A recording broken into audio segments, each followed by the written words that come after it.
Welcome into the Sports Buffoons podcast.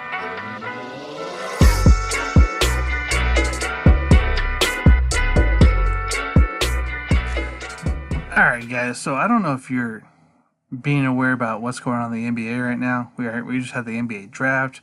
We have free agency kicking off. We have a bunch of trades going on, contract situations. It's actually really exciting right now. It's like the NFL, right? In the springtime, where you have all that different stuff going on.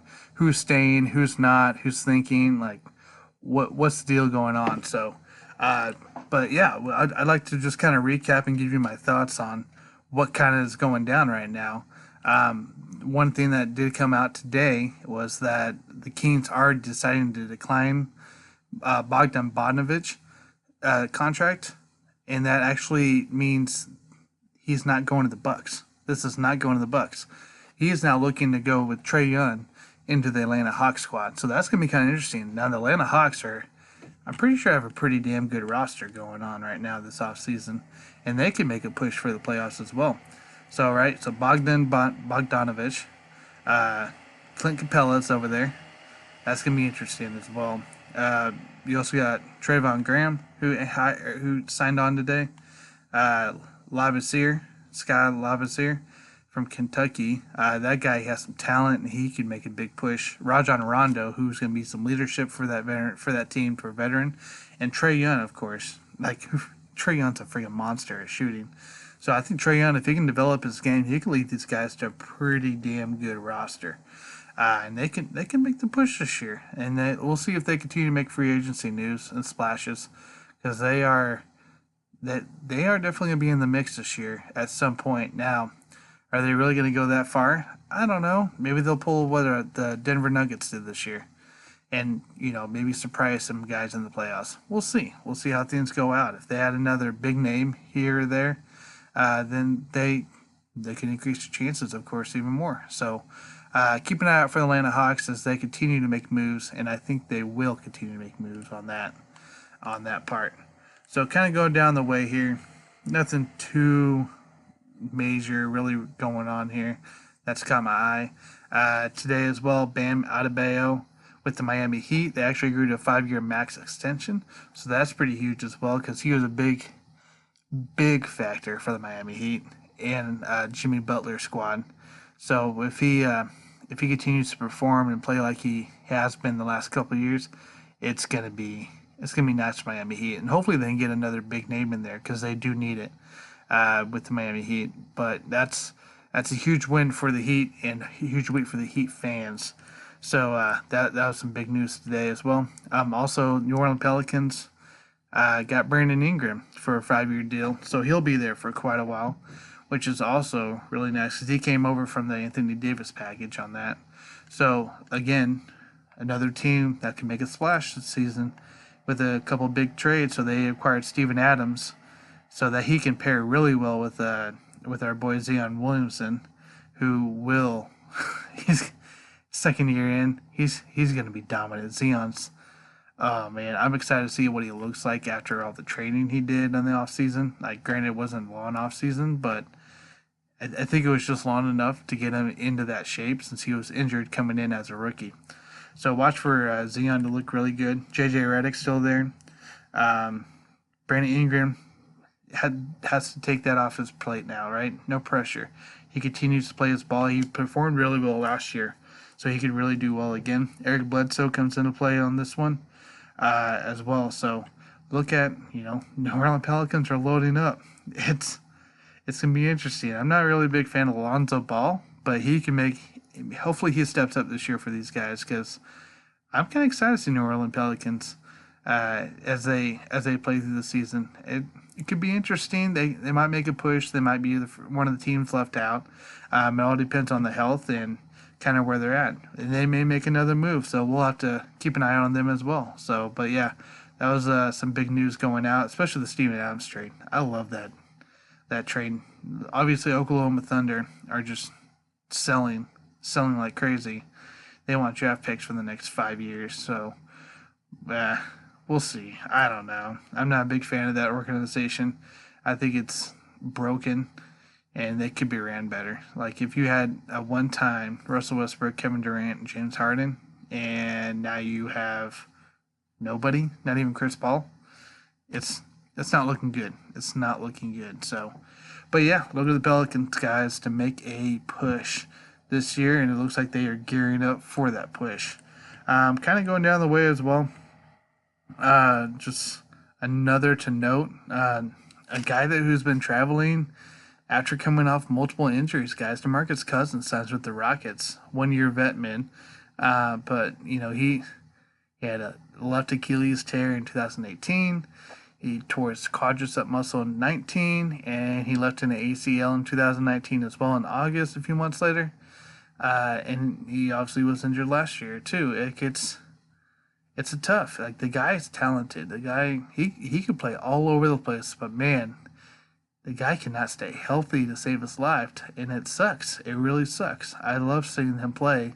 Granted, he dominated the crap out of any team he played in college, and he played really well with the Kings. And now look at him. He's just he actually plays really well when he's on the court, but he's got to be on the court to play. So we'll see how that one goes for the Houston Rockets. Maybe it'll be kind of like what the Trailblazers had last year with Carmelo Anthony. Vetman, guy coming off an injury, or we'll see. We'll see what happens there. I'm a little excited to see if he's back in shape, and hopefully nothing happens to him during the start of the season. So, and then I don't believe anything with the John Wall trade. I don't think he requested it. They're saying he didn't request it after they said he requested it. Bradley Beal's there still, John Wall still. I think they're going to try to go get a big name. They have to get a big name because they're not going to be in contention to play at all. And John Wall can't stay healthy anymore, just like DeMarcus Cousins. I don't know, it's rough, but I don't think John Wall is going anywhere. I don't see him going anywhere. It has to be the right. It'll have to be for a bunch of draft picks, if anything, because they're going to want to rebuild. So, but we'll see. I'm not too worried about that John Wall news going on. Going back here. Former KU guy, Markieff Morris, guys, he's returning to LA. He's ready to run it back, and you know how he is. He's actually shooting way better than he did last season. Or 2 seasons ago. So, like, if he continues to improve his play at 31 years old, I love watching the guy play. I love watching him play at KU. So, we'll see how that goes there. Going down the way here. Marc Gasol, how about that ad for the Lakers? That's actually pretty damn good signing, I think. Even though he's on the older side, yes, but this guy can win a championship again. He could be, if Anthony Davis decides to sign with the Lakers finally, which I think he will. Marc Gasol will be a great depth guy in there, if not a starter right next to him, and he could help that Lakers squad because, they were really missing a lot of depth last year. They relied on AD, they relied on LeBron James and Rondo kind of to win that team for them. So this is a huge signing, I think, for the Lakers. I'm super excited for that. They're getting rid of JaVale McGee to clear out for Gasol, which is fine by me. Jordan Bell and Alfonso McKenzie from the Cleveland Cavaliers are coming over. They'll release Bell, which is no big deal. And McKinney, you could actually see him probably play in depth for a while, so we'll see how that goes. But that was a pretty big signing here a couple days ago. As we continue to go down, nothing big from the Thunder, of course. Austin Rivers is going to the Knicks, but that's not really big news. Really, it's that big deal. Here's a big signing here. Forward Jason Tatum agreed to a 5-year contract for the Boston Celtics. So those big three up there continue to remain together, and that's great to hear. I'm excited for that one. I just hope they build depth. I hope they had a good draft. I hope it works out in the end for them because they need to get back to those at least the division final or the conference finals. If they don't get to the conference finals, there's going to be a lot of heads turning, even more than this year. So, but we'll see. We'll see how the Celtics come through, guys. And one last big name here, or big name, I don't know, local guy for us here in Kansas, Willie Cauley-Stein, who went to Olathe Northwest. Agreed to a 2-year deal with the Dallas Mavericks. Now, I want you to look at the Mavericks roster, or listen to the roster real quick here, and know that they're playing big this year. So Jalen Brunson, point guard, 6'1", right, comes from Lilly. He comes out, he'll be a big factor. Now you got Willie Cauley-Stein at center, right? Then you got where is he at here? Boban Marjanovic, who's 7'4" wingspan or height. Sorry, 7'4". That's gonna be big. Kristaps Porzingis, who should be healthy in time to play to start the season. Those are three main guys that are above 7 foot to be able to play under center, and that can actually run with the ball. So watch out for those guys with the Dallas, and of course you got Luka Doncic. Like the guy's ridiculous. I think he actually probably improved his game since the playoffs with that almost upsetting first round. So I'm kind of excited to see the Dallas, see how they come out. I'm hoping they make actually one more move here to solidify that. But again, time will tell. But there could be another team making a push, guys. Another, advancing at least this time, maybe to the second round. So we'll kind of see how that goes out. Another team I kind of want to talk about real quick are the Clippers. Very disappointing result to the season, correct? And I think we all agree on this. They should have been the team to face the damn Lakers. But no, they wanted to fool around and not win a game. So, but they got Paul George, Reggie Jackson, Kawhi Leonard, Marcus Morris Sr., right? So there's some big names there. Lou Williams, who comes off the bench there. Zubac. I think these guys have a chance. And Patrick Beverley, of course. I think these guys actually have a chance to be the team that goes back and actually gets to these guys. Now, I didn't realize they had Joakim Noah. Why do they have him? Get rid of him. He's trash. But these guys have a chance to get back to where they were and even surpass that and actually get to face the Lakers this time. I don't know. I think they need to make one more big move.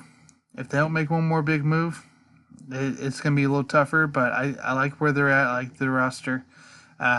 So we'll have to see how things go coming a month and how they start. If they start dominant as they should, we'll be fine. I'm really hoping Paul George actually gets his shit figured out because that was disappointing. He is a dominant player. I don't get it. He's a dominant player. He should be playing as a dominant guy. So maybe he'll get traded midseason. That could be a possibility. If the Clippers struggle early, he could be one of the first guys gone to free up that salary. So I don't know. We'll have to keep an eye on the Clippers roster because that's Battle of LA will continue with that. Really, as far as the draft goes, I thought the draft went pretty similar to what I thought it would. Edwards, Georgia went first. Wiseman, I don't know. I'm not a big fan of Ball. But kind of looking here, my favorite pick was the fact that Azubuike went to the Jazz. Used to live in Utah. I'm always a Jazz fan. And to go with that team that needs some big man depth, he's going to get playing time this year as a first-round pick, of course. But he's going to get playing time. If he gets himself healthy, he ain't going to be Joel Embiid by any means. But he's going to bring back that center position, and he's going to pull some defense down on some people. So pumped that pick at 27 for the Utah Jazz. I don't think I saw my boy Dotson get picked, unless I missed it towards the end. I'm going to look through real quick just to make sure. I think he got signed with the Bulls, though, which is exciting on that part because that's kind of a unfortunate deal, but he didn't get picked, so we'll see how that goes on that part. But yeah, no, it's NBA guys, it's still going to be going on. There's still a lot to happen between now and December, so pay attention. Moves are coming, signings are coming. We'll have to see what AD does at the Lakers if he really wants to come back. It's all up in the air. But hey, guys, this is the conclusion of my podcast series here for episode 26. Please, again, follow us on YouTube. Leave a like, follow, subscribe on YouTube. Come to Facebook as well. Give us a follow there. I'll have all the information posted there. And you can always send us a tweet as well on twitter.com. So please give us a like, follow, subscribe. Let us know what your thoughts are as well on our podcast and what you like, if you want to hear anything different or see anything different. Always up for some feedback. Thanks for the support, guys, and I am out.